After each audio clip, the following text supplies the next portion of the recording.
on with our program from the desk of the editor.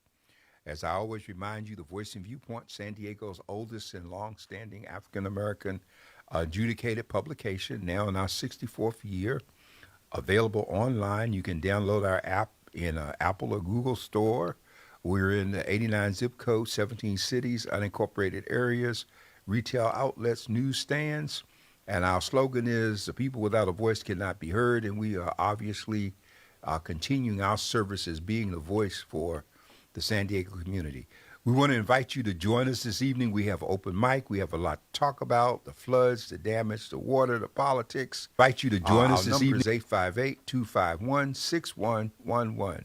858-251-6111. You can also email us at godradio1.com. We'll take your comments and we'll share them, your questions. We'll try to answer them. I'm joined by Dr. Leonard Thompson III, who's here with us, and we have much to talk about. So I want to yield for Dr. Thompson to say hello to everyone. Good evening, everyone. Thank you all for tuning in. We are, as the world turns, so much is happening around the country, but San Diego and all that is done, it has made national news, and for the great rain. Now, we've been complaining about needing rain and being under the rain table. I guess God heard us. They say be careful what you ask for. Because I tell you, in 3 hours, it rained 3 inches or more in some areas. And basically, we start having flash floods. Now, here's the thing. And I think that is very, not to take lightly, but I think it's going to be very important that we discuss information that is going to be pertinent to the residents that are in disaster areas or areas that are receiving major things from floods to snow to everything else, because a lot of times in our haste to get things fixed, there's a lot of scammers that are out there, and they're scamming. They're having GoFundMe accounts come up. They're coming as contractors to your house and say, if you give me this amount of money, I'll get you up in a week and a half and everything else of that nature. It is going to be very, very important that we are vigilant to make sure that we're not being sucked in by the scammers. Amen. And that's so very, very critical. We're going to discuss some of our areas here this evening that were hit. We know that in southeastern San Diego, Mount View, Imperial Avenue, South Crest, flooding in all areas. And we were particularly impacted by the flood because next Friday, February 2nd, we were supposed to have our 11th annual gala for the San Diego Voice and Viewpoint. And we are in discussions with Jacobs this afternoon and into this evening. We've now found that they can't even give us an alternative date. So we do have an option that we're working on, and we hope to have an answer to that by tomorrow morning. We're working on it tonight. For now, we have put that the gala has been postponed and rescheduled, and we are putting out the schedule. We're still making tickets available to it because the venues that we have in mind can certainly accommodate, probably even nicer than what we were about to do. And so that is a big factor for us, that we're not canceling, we're just relocating, and we're working on the relocation. The Jacob Center has been really just about ruined in terms of it. Some of you saw some of the video clips of the water level in terms of how high it came. It went through the building. The parking lot out there beside Celebration Hall, right across from the KIPP Academy, became a little lake. Cars were floating. There was so much water there. Cars coming under the underpass got stuck between the poles and the cement embankment there, as it was just the flood. The water came through. The water came down Imperial Avenue. That storm drain overran on that street that's parallel to Imperial. Yep. On the other side there, where you would get the trolley, and the water came over the banks. It swept one car that was parked on the side of the grass there where the water came up. It just took that car right into the stream and carried it on down the storm drain. And so we were out in the Voice and Viewpoint. Uh, um, One of the great things that happened, and I talk about it in this week's editorial, that by Tuesday morning, there was a community call, if you will, orchestrated by the Multicultural Health Foundation. And that call brought together some 50 people from all walks of the community, all the organizations, and the whole theme of the conversation was how can we help those who were impacted. We know from the night before that Lincoln was opened up and became a shelter with the assistance of the Red Cross. There were some 65 families, I believe, or people put in there. People who were in that low-lying scenario, they lost everything. The water came in. One of the families that we interviewed yesterday, I believe it was, with The Voice, as we were out going through the area, they talked about how they were in the home in the morning, getting ready to have breakfast, heard a noise, went to the door, saw the car floating by. The water came just that fast. This is what they really call a flash flood scenario, where one moment you hear it, the next minute it's too late. The water is moving with such a force that it just sweeps everything along with it. And so we had that channel we've always known was there, that drainage channel that we just thought was cosmetic. It was not cosmetic. It overflowed the banks. The water almost came up to the bridge at the Jacobs, and the water was coming through that creek bed there just like it was a river. And so damage has been, the school was shut down on Tuesday and still today, I think. If you look at the damage out there, it'll probably take bulldozers to scrape the parking lot. Yeah.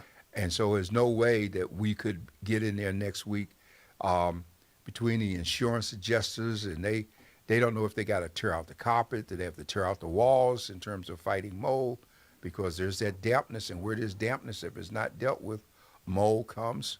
And so it wouldn't have been a safe place, but we do have an alternative that we're dealing with, and we're excited about the possibilities, and hopefully we can announce that by tomorrow in terms of what we're going to do, our alternative date and location, and everything as we move ahead to still have our event.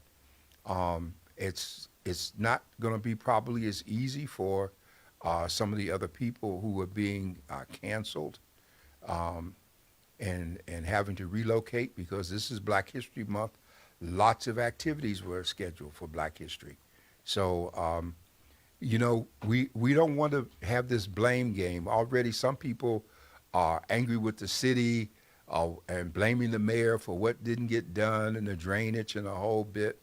I think that's not the issue right now. The issue right now is how do we help people? What relief do we provide? The mayor declared an emergency for the city of San Diego. The governor followed with an emergency for the state of California. That opens up a lot of assistance for people, FEMA and otherwise. Yeah, and I sit on the Black Advisory Board for the mayor's office, and there is a tremendous amount of work going on. They were on foot today, going into the hard hit areas, making sure that they had one sheet so that they know how to go about things and having the right information. The one thing that I have to say to the mayor is there's a lot of things that he is doing that he never advertises. They just do. They're not looking for photo ops. They're not looking for the push to say, look at me, look at me. They're literally on the ground, soldiers on the ground, and doing the work. And our representative for the 4th District is Coral Taylor, and she is on the ground working really hard. I'm very proud of that young lady who knows the community. And then you have other staff members, that might not be their position, but they're all following suit to get out there to make sure that they're able to get the information out as quickly as possible. Now, one of the things that, I tell people one of the highlights could be is that on the Imperial area, that is a floodplain. And so because it was a floodplain, there should not have been any houses that got housing insurance without having flood insurance, because it was a floodplain. So you couldn't get your house insured unless you took up flood insurance. So I'm thinking that those houses will be okay. so far as insurance wise. Well, for houses, there are apartments. There won't be many people don't have renters insurance. Yeah. I just want to back up to what you said in terms of Coral is right on the scene, but the other staff members of the mayor are there too. I know Chida is right there with Coral. They were there on the Hillcrest and Mount View tonight of all of the the people trying to do the initial recovery, and so I would give a salute to multiple community organizations and individuals that got involved. Yeah.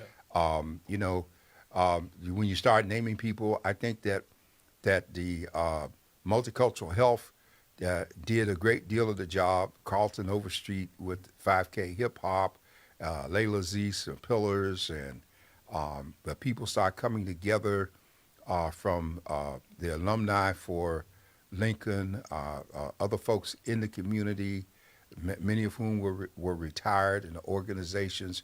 Gyra Provider cannot be praised enough in terms of their being right there.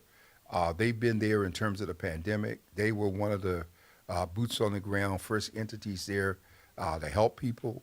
And there are just all kinds of factors that come into play when you're dealing with something like this.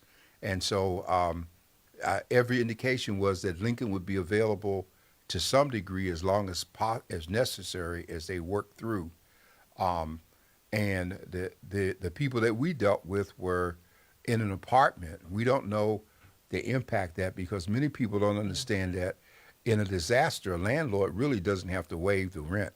I mean, the place can burn down and he can still ask for the rent from the tenant unless the insurance is there. And a lot of people don't have and didn't have insurance because California has insurance companies pulling out because of the fires and the floods, and the state fund is not strong enough to absorb all of this. So we're not quite sure what FEMA's scenario will be. We've seen FEMA in other situations get right in there, giving people checks and getting them into hotels or whatever. We don't know what's going to happen with that. Well, one of the things that we have to say and give credit to our mayor is because he has established himself as a strong mayor and also has presence on the national level. I believe that the response was very quick. I think it was very concise to help out. Now, a lot of times we look at who's at fault and who's at fault, but we did not just have floods in low income areas.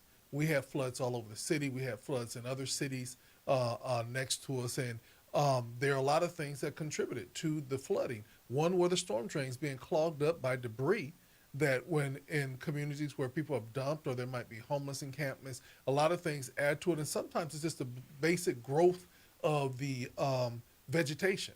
Well, the debris factor is important, Dr. Thompson, because when you have a flash flood, you have debris moving with it. And even though the drain might have been open, that debris will clog it in a minute. We saw it happen on 15. That 15 over there in the Ocean View where, those cars were backed up for miles because you saw Caltrans workers out there waist deep, literally, trying to clear the drain. Because everything we saw yesterday, all of the trash that just kind of came with that. Along Imperial Avenue, where they had fences on the opposite side of the street from where the storm drain was, the water just came up, took the concrete foundations, took the fences, just took everything away with it. If you go further south down Imperial Beach, you had a great risk they were trying to rescue the horses because the Tijuana River pollution that flowed in was getting into the corrals, and you had waste mixed in with the derbish and the trash, and no telling how long. You had one fatality in terms of a person drowning down there, because every time we have rain, even though it's not always as hard as this, that area floods real easy, and people start trying to cross. In the midst of that, and they have the Swift Water Rescue Team there. We had all these canals and stuff, and we just had a report that came out about how over 254 miles of street in San Diego has been repaired recently. Okay, but that doesn't do anything when you can see the mud over top of the repairs where the dirt and stuff is just coming with it. Now think about this, Dr. Warren. Normally, when we talk about overflowing, we go right down to the San Diego River. Now, I don't know about you, but I didn't see any coverage of the San Diego River, and you know good and well that flooded. You know Oh what I'm yeah, saying? no, but they didn't have to go look for the river because the Yeah. river was there. Yeah. The river came to us. Yeah, and the funny thing about it is that if you went downtown to the downtown trolley station, it was totally flooded out. Yes. And for those people that have not seen or take a look at the Jacobs page, they literally show you the damage and the debris and the overflow. It's on the blew me away. internet. You can see it. They got to tear the carpet up. They got to go into the walls in terms of the water damage or the mold that's going to be there. The one good thing about this meeting Tuesday morning, because it was at 9, and we broke away from Black Men and Women United so that everybody could go over. Had over 50 some people on the call, and people were volunteering to see how they could help each other, and there was no politicizing of what took place. One of the tragedies since then is that now some people want to start blaming the mayor for what happened. San Diego, in the past 5 years, has been in a major infrastructure repair mode. All right, and we've seen the streets torn up and the blue pipes going in because every major city had cast iron underground. Capital improvements budgets is the budgets that's used to make infrastructure repairs.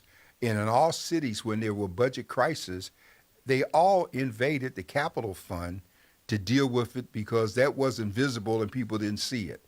And so it caught up with us with the sinkholes that we saw as far as La Jolla, and the sinkholes, were also connected in many instances to what was happening with the water, with the leaks in the pipes and everything. So this is not something. Yeah, there were some things that could have been better. We're very glad as we were talking to the folks about the Jackie Robinson Y, and it was pointed out that FEMA had required them to elevate it another 6 feet, and that's why that didn't flood. The field just flooded. But you could still see the dervish all through the flood channel, even though the water had receded, that the harm was there, the cleanup need is there. And so we had impact on the homeless because off of Imperial, you had homeless people living down in that area where the drainage ran through near Home Depot, and that just washed out. So we had a lot of sustained damage in southeastern San Diego, much of it to the people who could least afford it. And that is the ultimate tragedy. But the important good thing is that people are still rallying to help. Information is being put online, shared where people can go. Housing is being, temporary shelters being made available, food and medical supplies. And people didn't wait. They were boots on the ground, even as it was happening on Monday night. And I think that's important. And one of the things that we want to continue to say that we want people to have the giving spirit. Blankets are needed, food are needed, but more than anything else, there's going to be need for resources. But we have to be very, very, very careful. I want to say that again, very careful of who we give money to. Every GoFundMe is not an authorized or a legal GoFundMe. People come out and they become predators during this time. And so you have to be very mindful and ask the question. We do know that if you give to the Red Cross, you can track your money. Yes. So that's one way that you can do it. But whoever you're going to give to, make sure that there's true accountability. And this is not someone putting up a GoFundMe, because we see that so many times, and it's really sad that we see that people will take advantage of their own communities during this season. Well, I've seen it, and you have too, in the past 25 or 30 years of Voicing Viewpoint. We've had these emergencies and crises come up, and we've had people immediately show up on the corner with the coffee can and put a little note on it and give you the impression that they're collecting money for a particular crisis. And you can't go by that, unfortunately. Our churches can play a major role in terms of checking their members and assessing who needs help. And we have infrastructure. We have people and organizations there, even though there's a vacancy in the 4th District City Council office. that office is still functioning under the direction of the president of the city council. Okay, and I would say that Bruce Williams, who is from the community and now acting chief of staff there, is a part of it and sincerely concerned. So we just need to. We're going to continue to update you. By tomorrow, we'll have some word on the rescheduling of the gala, and it is if things work out the way we want it. We're negotiating. It will be within the next 2 weeks, and we will put all the information up there. So the only thing that'll change will be the physical location. Everything else will be the same. The caterers, the food, all of the ambiance and everything that we plan for it. All we do is just pick it up and move it to another place. Yeah, one of the things about it is that during this time, the key word is us being patient, prayerful, and supportive. Again, patient, prayerful, and supportive.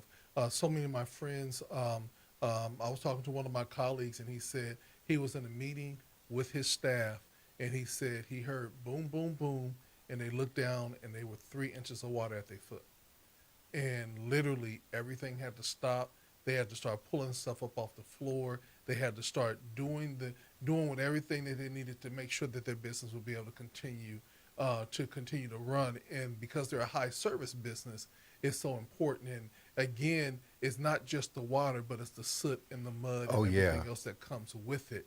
And when you bring in the fans and the mold abatement and everything else of nature, when you have emergencies like this, everybody's in demand, and so there's not enough to service how many people needed it.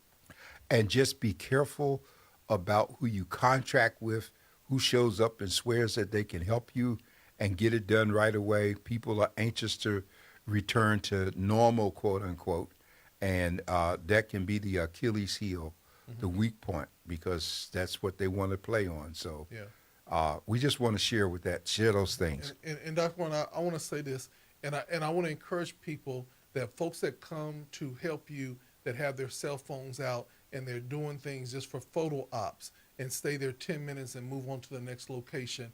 I think that you should ask them to put their cameras away. If they're here to work with you, work with me, but don't make me a photo op. Don't make me a story or anything else of that nature. I think that's the most disrespectful thing is when people go and they want to bring cameras along with them to say, look at me, I'm doing this. When you are a true servant, it's not about look at me, it's about look at God. And so you do the work.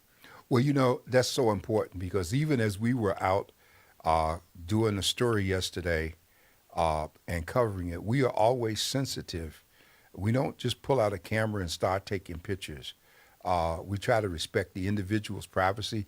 If you see the pictures that we have in the paper, those are pictures of locations.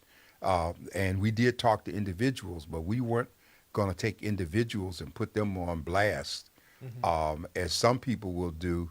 We've never gone out to look for people in that. We are out to see how can we be of help in terms of what's taking place. Yeah, and then so also in your giving, realize that we also have pets that are in need of food and shelter. And so a lot of stuff is going on. And so normally when we think of San Diego, we think of earthquake, and that is our disaster. We don't think of water or floods. But this is a new season that we're going through, and we have to be prepared.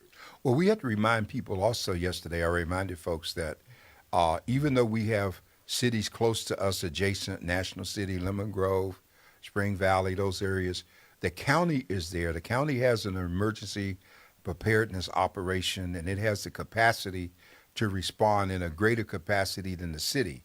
I mean, we can't respond both to San Diego, Lemon Grove, and all of that. The county kicks in terms of those things. So we need to utilize the county offices. Now that the Monica Montgomery Stepp is the District 4 person, she has District 4 on the Board of Supervisors, covers the 4th City Council District and more. So basically, she's in a position to be of even more help than she was when she was just on the city council. But we want to go ahead and take advantage of getting the help to the people and not trying to get it caught playing in the politics of it. Amen, amen. Well, Dr. Warren, you said politics, so we might as well go on to the New Hampshire primary. if they want to call it that. What's your thoughts? Donald Trump comes out on top again. Well, Donald Trump is going to continue to come out on top. I'm glad that Nikki Haley is staying in the race. He's won Iowa and New Hampshire. And the next venue is South Carolina, where she served for governor for 2 terms before going to be ambassador appointed by Trump. I think one of the ironies in this scenario is Trump appointed her to her ambassadorship, and she appointed Tim Scott to the Senate to fill the vacancy because it's the governor that can appoint senators.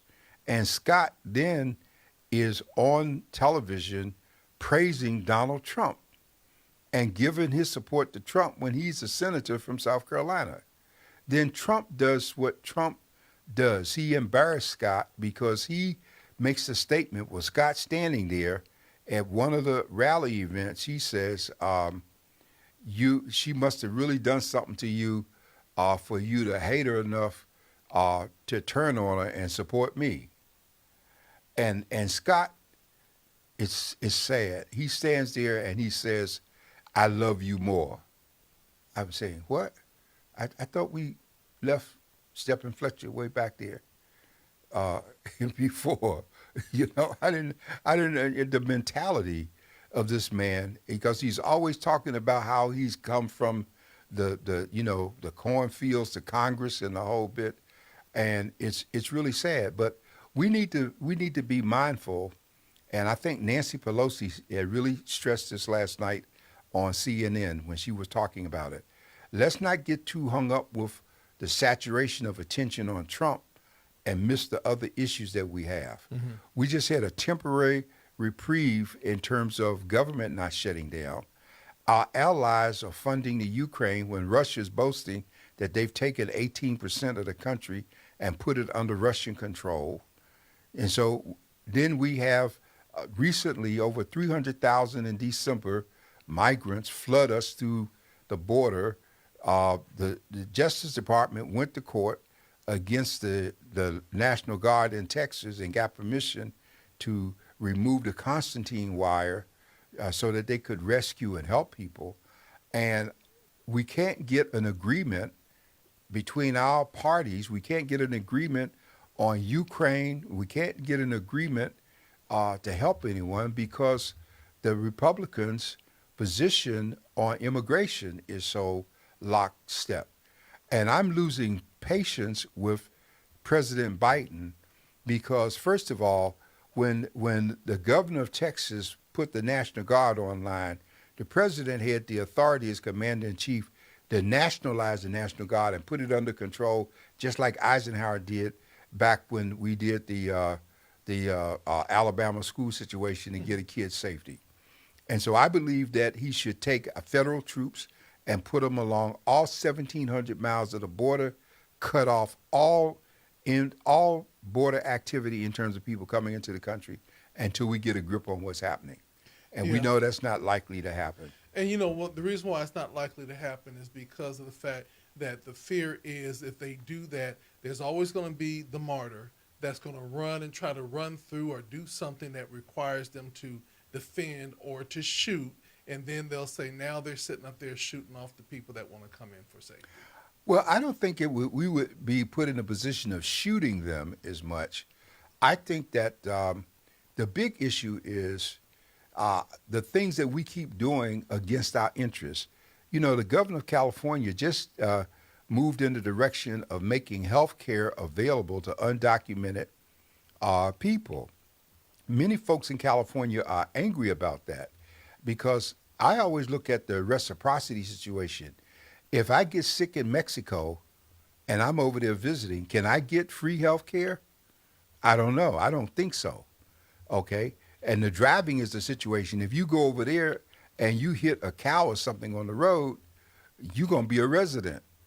You can come over here and drive without a license all day long and still go back home and not have anything done. So we've got big issues. One of the big Republican issues is that there are 8 million people here, including the Dreamers, who the Democrats want to grandfather in with whatever immigration piece that comes along. Mm-hmm. And America is having a knee-jerk reaction. That's why the support people are holding their nose and voting for Trump, because Trump represents the last of the great white hope.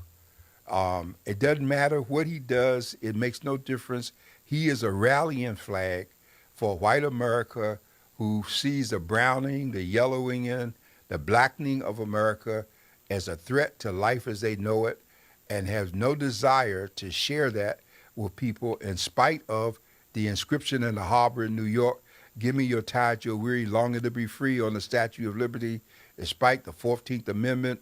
If you're born in this country, you're a citizen, even if your mother just crossed the border and delivered on this side of the fence. They wanted to cancel that. And Trump has already made it clear he's going to abolish the Justice Department. He's going to use the IRS, FBI to go after his enemies. He's going to pardon all the people from January 6th. He's saying that they are hostages in terms of it. And so we got all of these things going. I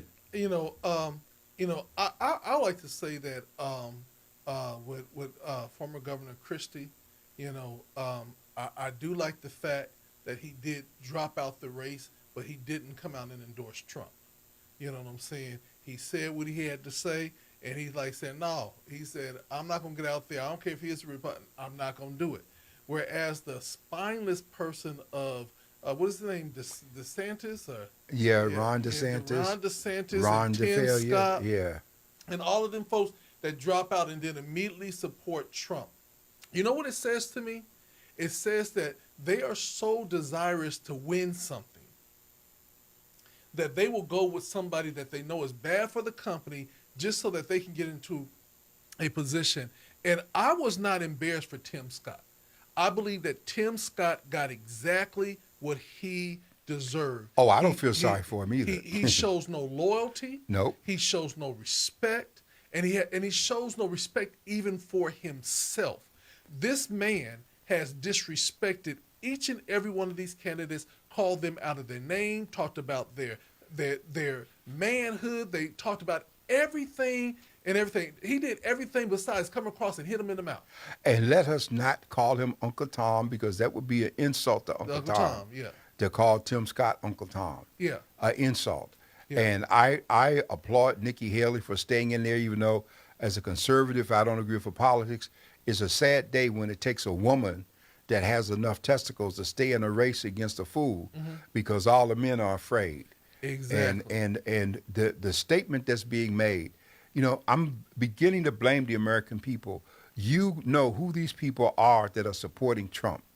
And the reason they all are jumping on the bandwagon, they're afraid for their positions. And so if you put a Trump up there, then you deserve what you get. And I'm not in love with Joe Biden, okay? And Biden, yes, there's wisdom with age, and there's a lot more that he could have done for us as African Americans. The same way he got excited about Roe v. Wade being overturned by the court, he didn't get that excited about George Floyd or John Lewis and the things that could have been done. He's not doing them, okay? And this is indicative of the Democratic Party. They go to the same old playbook over and over. Right now, they think that people don't have a choice. But I got news for you, that if you got a Nikki Haley that stays in the race, people have a choice. Yeah. And all it takes is a third person spoiler to kick Biden out and put Trump in. Yeah. Just all it takes is it doesn't matter. You can put Mickey Mouse up there and do a campaign for him. If he gets enough votes, Trump will win. Now, people are concerned about whether they're going to have an inauguration on the steps of the Capitol if he wins, or will he be in an orange jumpsuit doing it from behind bars. Yeah. They don't really care about that. And I think the Supreme Court is going to rule in his favor on this issue of him being on the ballots. He done put 3 of them there. Yeah. And the funny thing at the end of the day is simply this. We're going to have to get involved. We're going to have to vote. And it's not about, with Nikki Haley, what I like about her is that she's strong enough to say it. Yeah. A lot of the people that ran against him have not been strong enough to stand up. They're so fearful of his mouth. And the bottom line is, and I want to say this, You can't be, if you're going to be a true leader, you can't be afraid of what somebody's going to say about you or going to call you. But the funny thing about it, Trump can talk a big game, but the reality is, if he ever had to meet you face to face in an alley, what would Trump do then? He'd be hollering for Secret Service and everything else, because the mouth is sharp, but I guarantee you those hands is weak. Well, Trump is mentally deranged, and I think Haley was right to challenge his competency. And from where Trump sits, he can't lose. No matter what he says or does, they're going to vote for him if he's breathing. I think we need to not lose track of California politics. We got Adam Schiff opposing Barbara Lee for the state Senate vacancy created by the death of Dianne Feinstein. Ooh, And we got he good. Did you see that last commercial? Oh yeah, he's good, Yeah. and he's done a great job. Okay, and he's got some black leadership in California politics supporting him. No, but did you see the last commercial? Not maybe I didn't. The What? last commercial is an African American who says, I want you to support my big brother.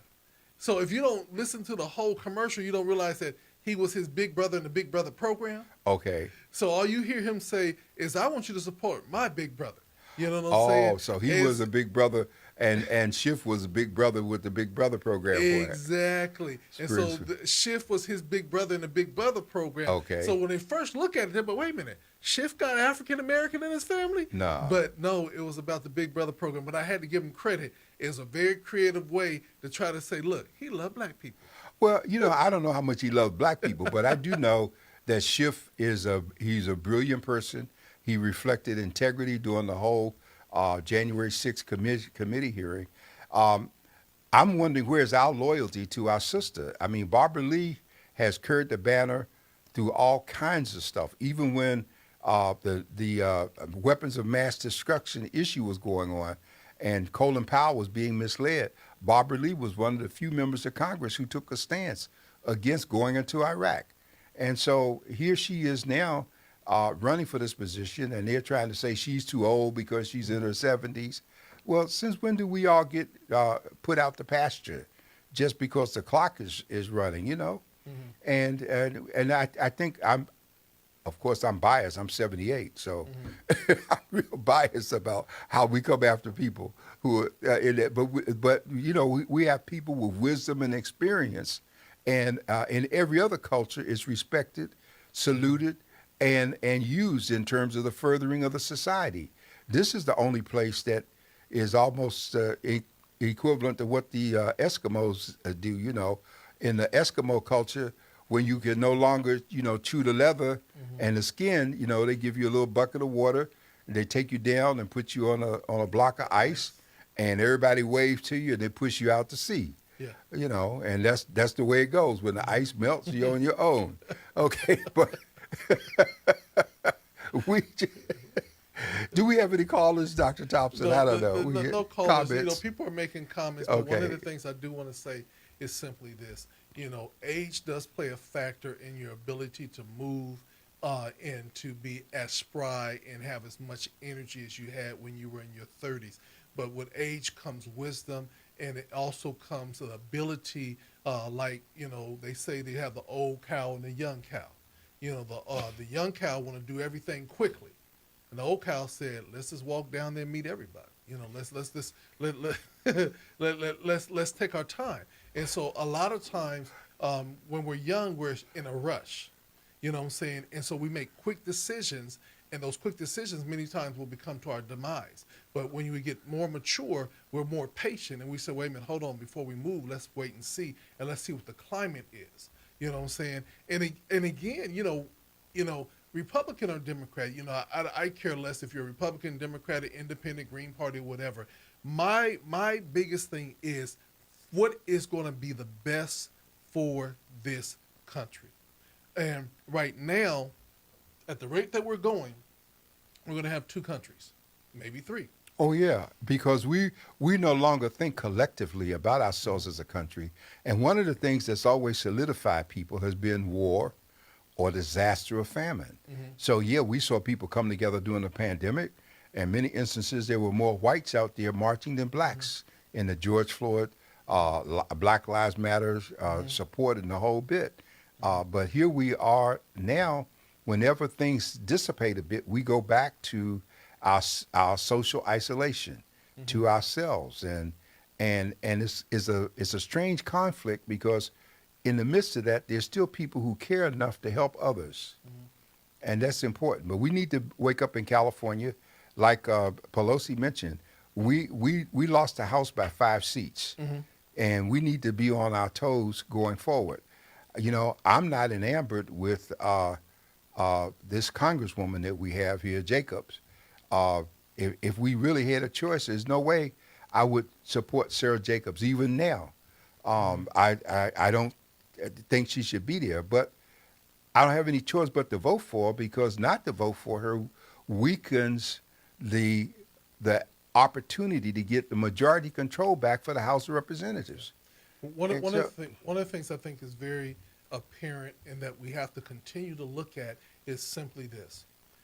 Do not come and get our votes and then don't see us until it's time for another election. Oh, but that's going to always be, you know that. But I'm always saying that we have to start holding elected officials accountable to, if you want our vote comes with a price. And that means consistency, that means communication, and that means to be responsiveness. I want to go back just really to say that even with the former president, they should take a picture of him, the Green Reaper, and Dr. Kevorkian. And then when they say, well, what all three of these have in common? And that is that they literally let us die, or pronounced us death. And Donald Trump hid the truth from the American population for quite some time. Yes, he did, for months. About COVID. Yeah. And if we would have took a jump start and listened and moved on it the way we should have, hundreds of thousands of people would not have lost their life. So basically, while everybody's out there praising like I like the economy and everything else of that nature, look how much of his presidency was in COVID time, and look at how much we suffered because of the fact that of his inaction. And for him to even make the statement, well, just put some bleach in the IV and maybe that'll clean your system. That lets you know how incompetent, inconsiderate that he is as a person. But he could care less. I mean, the very fact that, while he's married now, he can have the affair with Stormy Daniels, and she could get on 60 Minutes and talk about it and not lose a vote. He can talk about women, and let's not forget the defamation suit that he's in right now, in terms of what the damages are going to be. Yeah. He has no sensitivity. His niece pointed it out 4 years ago when she wrote the book about him, and Donald Trump is really a classic case that should be in one of those jackets that don't have any sleeves. Okay, but as long as he is able to breathe and talk, this system is, and now that they see him moving toward the nomination, it's going to be even more. Now, the Democrats will be happy because they figure they can beat him again. But that's not a reason for us to put the whole country on hold right now, because no business is being taken care of. Yeah, and I really want to know, if he'll start dating his daughter, because he basically said if she was not his daughter, he would date her. And I'm like, what father would say that? You know what I'm saying? So that lets you know the sick mind that we are dealing with at this point. And even the way that he talks about people, his mockery and things of that nature, sad to say, ultimately, somebody going to get at him. But no, people like him, nothing happens to him, Dr. Thompson. But here's the key, that people like Trump, we judge them by our standards, and that's where we mess up. He doesn't share our moral principles. He doesn't even understand the Bible. They're talking about that it's an insult to believers that evangelicals are lining up to support this man, and for all the wrong reasons in terms of what they're doing. It just makes no sense. Yeah, and So- that Paula White praying to the African angels. Maybe you can help me with this. Have you ever found where the African angels are? No, but I know Paula White from when she was in the trailer park. Okay, and she is a bona fide trailer park originator, and so when you look at that, and I'm not saying that everybody who lives in a trailer park is like a Paula White, but statistically, there are enough people from trailer parks like Paula White to give the other people a bad name. Now, we have trailer parks in San Diego, and I can tell you when I ran for the state assembly and the Senate, I was amazed at the communities, the trailer park communities. No trash on the street. Everything is clean. People work together and the whole bit. So that's not what I'm talking about. I'm talking about that old-fashioned raggedy trailer park scenario back in the alley out in the woods. That's the kind of thing that Paula White came from. Okay. And that's why she was able to get that place at Trump Towers. She was there as a resident, and she was involved in that church takeover in Orlando when Timms died, and she went in there and took the church when his wife should have got the church back. So we got a whole bunch, but we can't afford to be sidetracked with these scandals. We got to stay focused on what are the issues right here. Homelessness is an issue right here. Yep. Getting a new police chief is an issue right here. These are issues. A new fire chief. Yep. They're not a city a chief operating officer who, as far as I'm concerned, is not doing half of what he should be doing. I know that's my personal view about Eric Dargins, and I will stand up to it and take the heat that comes with it, because I know as a political scientist what a strong mayor form of government is supposed to look like, and the mayor's strength is influenced by the people around him.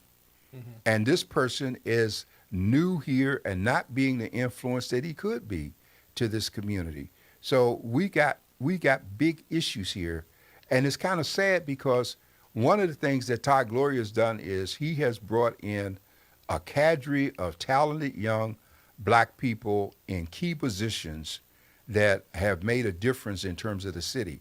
The one thing they failed to do is let the public know how much was being done.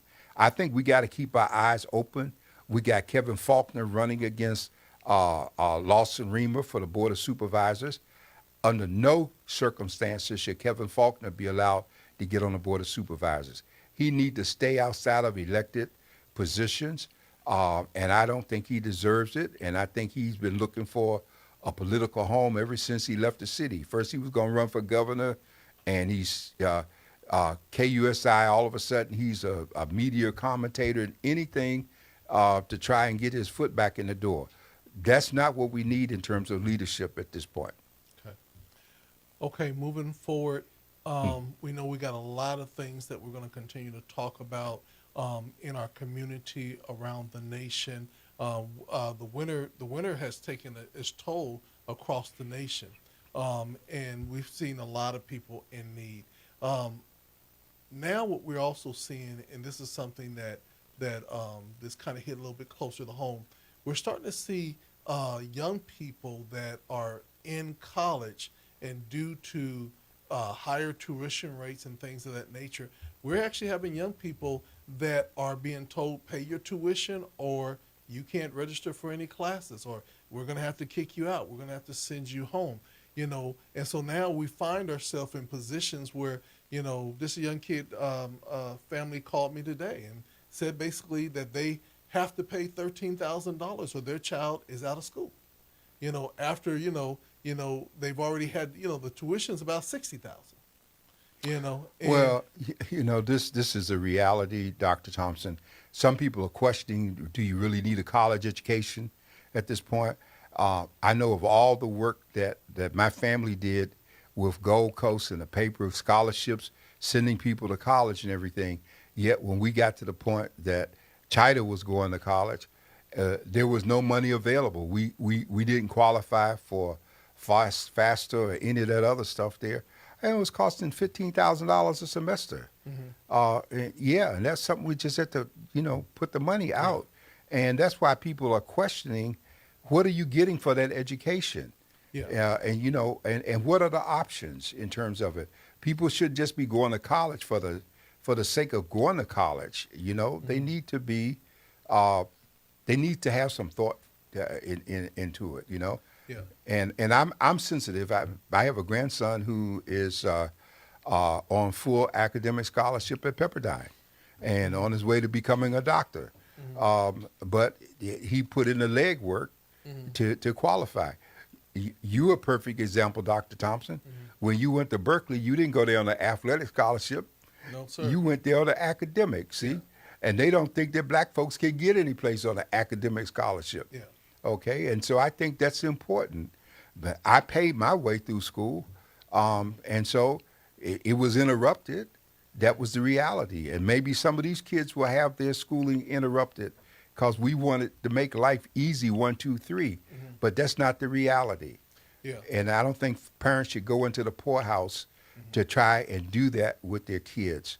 I'm so sensitive to it because I had an opportunity when I tried to select a law school. I had an opportunity to go to Harvard, but I made a conscious decision not to because my parents were struggling. They were not in good health, and there's no way I could move away for my own self when I should be there helping them, which is what I did. I stayed, and I never regretted making the sacrifice, and that's what we should do.